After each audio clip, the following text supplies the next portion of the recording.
How was my learning changed over the course, and what new abilities did I learn in the process? I think the one of the largest changes for me was to become a proactive learner and to become a learner who is somewhat more self-aware of their own learning style.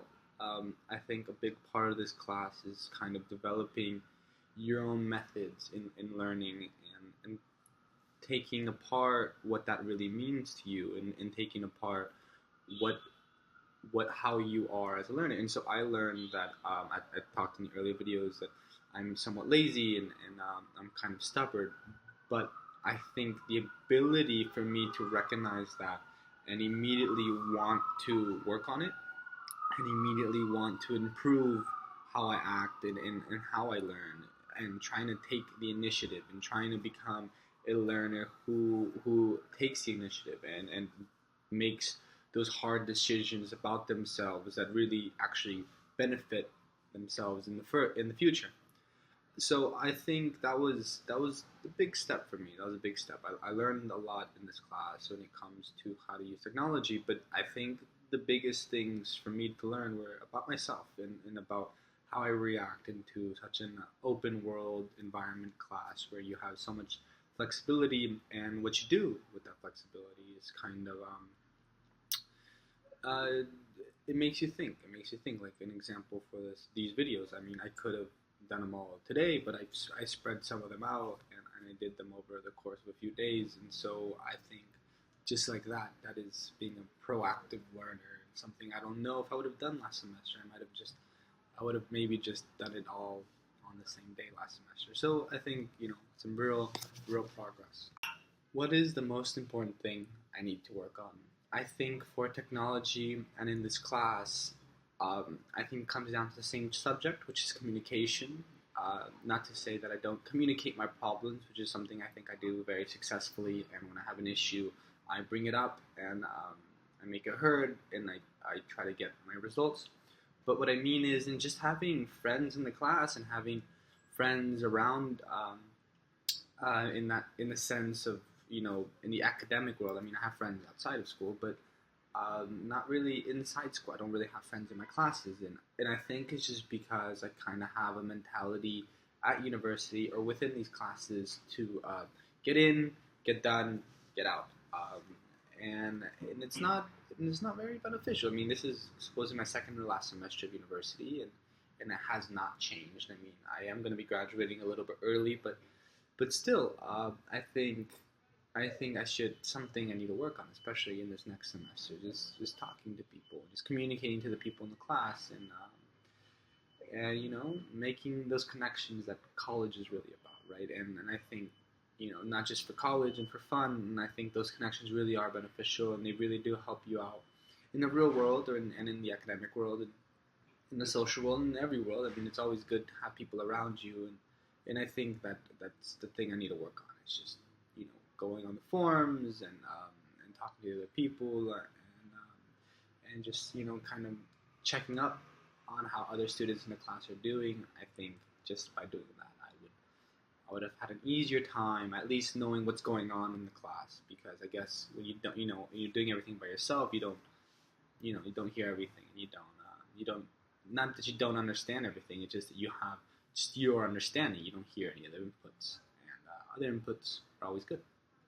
Which technologies do I want to explore further? I think the future is absolutely going to be multimedia and screencasting, and I think there's just not going to be enough to learn about that in the future. I think in the future we're going to be able to have new, technologies that allow us to go deeper into VR and deeper into an immersive experience that we just can't even comprehend today. And I just really can't wait. I think it's going to be very, very, very exciting when you can try out products just by putting on like a face mask or whatever, and you could have the experiences and the sensations that you're somewhere else and doing something completely different, all from the safety at home. And I don't think it's just going to get better and better throughout the time. Then lastly, I will be reviewing over my behavior learning strategies. The going off first is I believe I'm a lifelong learner. I think that learning is something that's always just going to be part of, of who I am, and I always continually want to learn more and how to do things more. And I love watching YouTube tutorial videos on how to do things in cars, on computers, in art or whatever. And I always want to do something else. And I think that if you're not learning something, you're kind of just wasting your time. And I think that throughout my life, I will always have something that I'm learning or something else that I'm doing in a hobby or how about a process that I will continue in my life and grow it.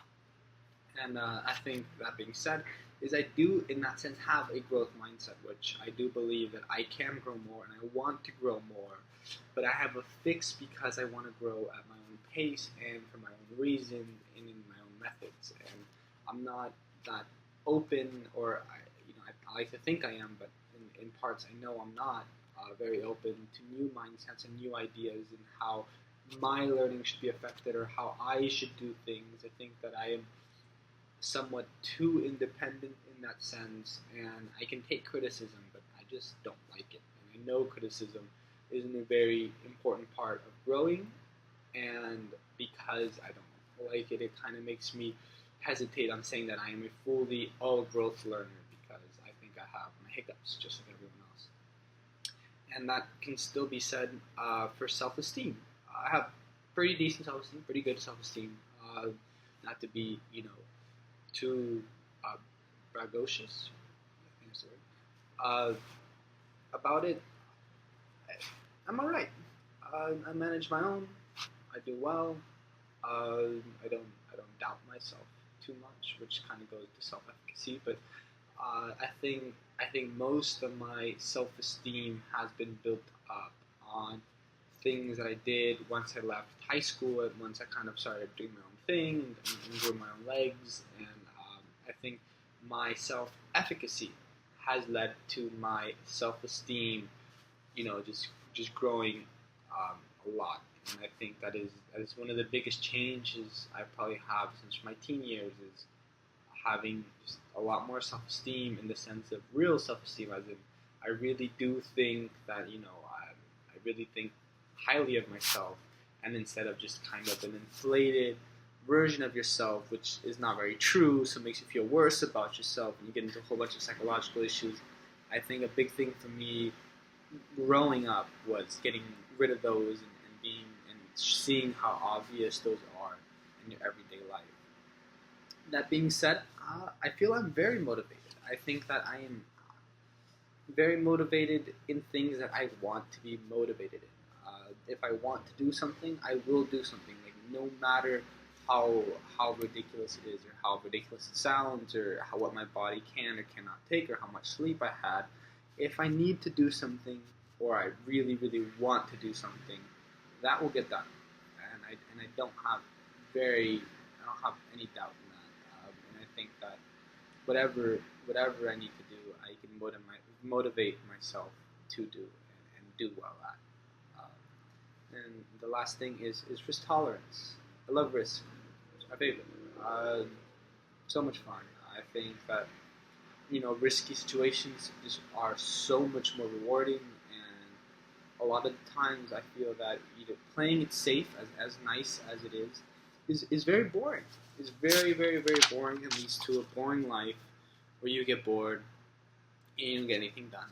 And I think just taking risk is just such an important part of growing, and it's such an important part of learning. And I think, if there's two options, right? One has a higher payout but is riskier, and the other one is safer but a lower payout.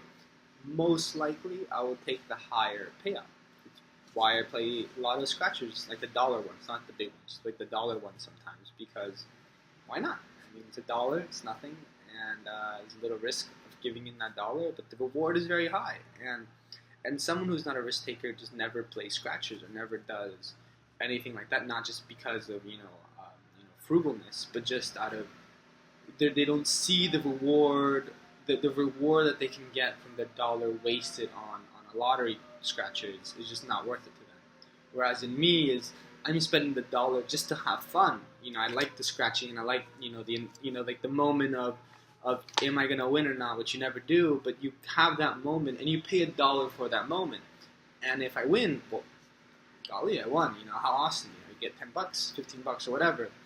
But at the end of the day, I'm not playing to win. I'm playing for the risk, and for how fun it is. And I think that's just been such an important part of me growing, and it's just allowed me not to be afraid of very big steps. And one of the reasons I got married so young is just because sometimes you have to take risks, and you have to hope at the end of the day they're worth it. And thank you very much for listening to these videos, and I hope you really enjoyed them. Thank you.